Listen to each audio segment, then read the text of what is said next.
Baik, selamat datang kembali, selamat pagi, selamat siang, selamat malam. Assalamualaikum warahmatullahi wabarakatuh. Salam sejahtera untuk kita semua. Om Swastiastu, Namo Buddhaya.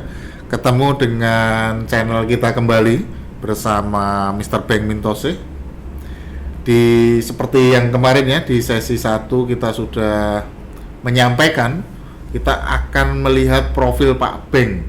Pak Beng yang gagah, seorang Pak Beng motivator nomor 2 se-Jawa Tengah, seorang Pak Beng yang berkecimpung dengan begitu banyak organisasi, kemudian seorang Pak Beng yang malang melintang di dunia perhotelan sampai di puncak karirnya sebagai general manager. Posisi general manager ini adalah seorang tokoh atau puncak karirnya dari ketika kita berkarir di hotel. Baik, tidak usah lama-lama ya Pak Beng. Selamat datang kembali Pak Beng. Ini kita ketemu berdua lagi Pak Beng. Iya Mas Arif. Mungkin kalau haus boleh diunjuk. Oke, ya udah. Tentunya ngono lewat mama. Oke, Pak Beng ini boleh nggak Pak Beng cerita sedikit, mungkin agak sensitif tapi jadi bahan belajar buat kita semua nih Pak Beng. Ya. Pak Beng pernah nggak gagal? Gagalnya di mana? Apa saja yang bikin itu gagal? Dan bagaimana bangkitnya itu Pak Beng? Sebenarnya gagal, saya beberapa kali gagal, tapi saya ya itu nyoba lagi, nekat, pokoknya gagal nekat nyoba lagi. Banyak berarti Pak Beng? Lumayan, beberapa kali kalau di karir ya, kalau di karir sebetulnya ketika saya di lure in lah, sebut saja namanya. Kalau saya mau sabar, tidak mengikuti emosi, mengikuti kemauan owner, kemauan gitu, saya udah aman, udah sukses. Tetapi saya lebih mengikuti egois saya. Ya, kemudian saya tidak sabar mengikuti egois, sehingga yaitu saya gagal fokus. Baik, teman-teman Lore-in ini hotel yang sangat luar biasa sekali ya. Besar ya, dan Pak Beng sempat jadi GM di sana. Sempat jadi GM, kalau saya itu sudah jelas mau diangkat, dipromosikan lebih tinggi, tapi saya ya karena diri saya, saya udah ada aturan kok, saya tidak mengikuti aturan, kurang lebih itu, saya tidak mengikuti aturan. Oke Pak Beng, kalau fokus Pak Beng yang apa ya membekas sekali itu apa Pak Beng ya? Mungkin apapun yang saya lakukan, saya tidak merasa fokus. Sebetulnya ketika jadi usaha, saya contoh ya, ini usaha ya, ketika saya wong sudah bekerja, dadak nggak usaha barang waktu itu, ya. Saya nyambi, jadi bikin wedangan besar. Wedangan besar lagi-lagi tidak fokus akhirnya. Ya disambi, cuman disambi, tidak dicek. Ya tidak dicek, saya hanya menyerahkan kepada pengelola. Terus saya coba pengelola. Nggak pakai lama itu, nggak pakai setahun sudah langsung. Padahal awal bulan, 2 bulan pertama sangat bagus, 3 bulan pertama sangat bagus. Ketiga saya tungguin. Nah, tapi ketika saya lepaskan saya coba nggak pakai lama.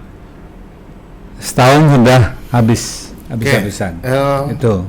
Keren Pak Beng ya, baru ngomong singkat sudah ada 3 poin Pak Beng ya. Yang pertama ego, kemudian tidak fokus pada satu bidang, kemudian yang ketiga tadi terlalu percaya kepada ini Pak Beng ya, maksudnya ketika usaha terlalu percaya pada seseorang untuk menjalankan Pak Beng ya.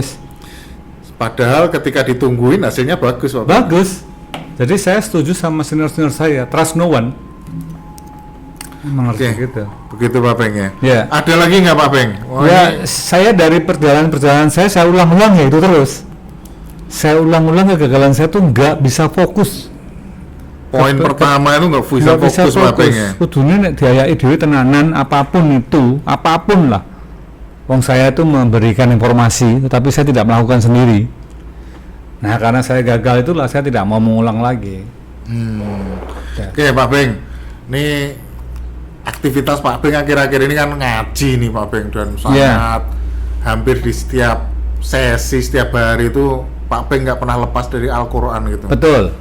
Ini apa ini Pak Beng? Maksudnya apa ini yang dilakukan gitu? Maksudnya terkait dengan kegagalan ini kok baru itu sekarang juga sama. Itu juga sama. Ngaji pun juga kalau tidak fokus itu juga nyatanya juga susah dapatnya. Tetap harus fokus apapun. Karena saya ngerasa tadinya sudah lancar ya, terus saya tidak fokus.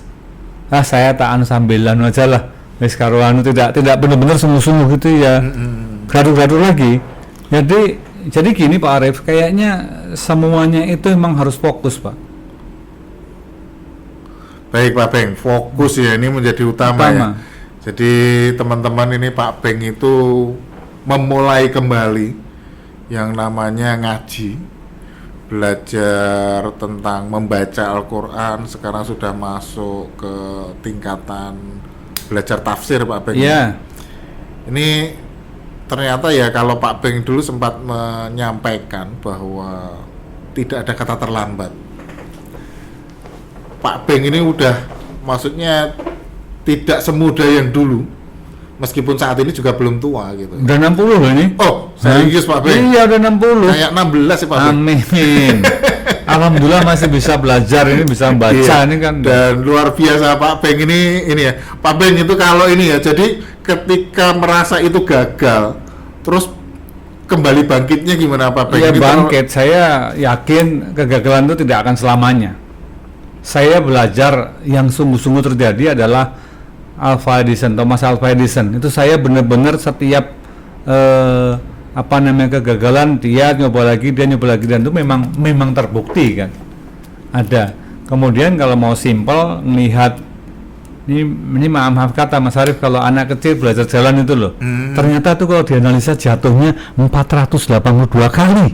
Oh iya. Baik, itu tadi sekilas dari Pak Beng yang ternyata dibalik kebesarannya beliau itu juga pernah ngalami. Pak Beng itu masih manusia juga ya, berjalan menapak tanah juga. Ternyata tidak tidak seperti yang wah gitu ya, manusia sempurna gitu, tidak. Ada perjalanan yang gagal baik dalam berkarir maupun belajar tadi. Kemudian kalau yang bisa disimpulkan dari apa yang disampaikan Pak Beng tadi, yang pertama ego ini bisa jadi benih kegagalan yang pertama. Kemudian yang kedua yang paling besar dan mendapat perhatian adalah kefokusan, tidak fokus, kunci kegagalan kalau Pak Beng tadi menyampaikan gitu. Kemudian terlalu percaya kepada orang lain, ini juga menjadi salah satu faktor yang disampaikan Pak Beng. Kemudian untuk bangkit, Pak Beng tadi menyampaikan bahwa bayi itu ternyata kurang lebih 500 kali dia jatuh sampai dia bisa berjalan. Kemudian kesuksesan Thomas Alva Edison ini menginspirasi beliau bahwa 1000 kali dia mencoba menciptakan bolam sampai ketemu. Nah, proses kegagalan inilah yang dinikmati sama beliau sampai saat ini. Mungkin itu saja di channel ini, masih di tempat yang sama. Kita akan membahas tokoh-tokoh lainnya, Pak Beng ya. Yes, kita akan kulik nanti orang-orang yang gagal kayak gimana. Biar tahu, biar kita nggak gagal kan gitu. Betul Pak Beng. Karena satu konsep ya, kenapa channel ini dibuat itu, kita akan belajar dari kegagalan. Dengan kita tahu apa saja yang buat kita gagal, kedepannya kegagalan itu hanya menjadi cerita. Yes. Tidak perlu dialami, begitu Pak Beng ya. Baik, mungkin itu saja Pak Beng. Kita salam apa Pak Beng ya? Yes, sukses. Enggak jadi salam gagal. Oke, ketemu lagi.